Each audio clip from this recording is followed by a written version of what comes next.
Why design build? Primarily you work collaboratively for design and construction. The client relationship is strengthened through the design phase, and that's kind of an important part. When we design for our clients, we get to know them, and anybody could come here and ask me, what did so-and-so first tell me in that first meeting they wanted?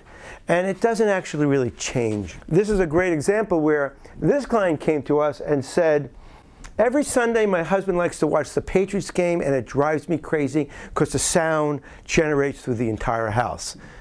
That really was the guide. And so what we did is we created this family room. Now, we did much more than the family room. You can see the eating area, but you can see there's a sliding door between the kitchen and the family room. So when he does watch the Patriots game on Sunday, she can get some sound insulation. The rest of the time, when the kids are around and the family's gathering together, that opens up. But you know, there's a lot more there than that, but that was what she wanted to solve.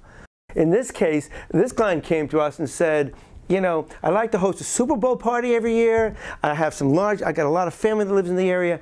We're all crowded. I get stuck in the kitchen, she said. And everybody sits out here, and there was another room on the other side of this.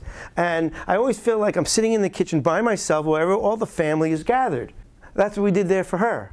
So, you know, we created this big open floor plan. Now when people gather, they can spread out, and she actually feels like she's part of the activity and not cut off. So, you know, we heard this early on, and it never really changed throughout all the phases of the design of how we actually achieved that.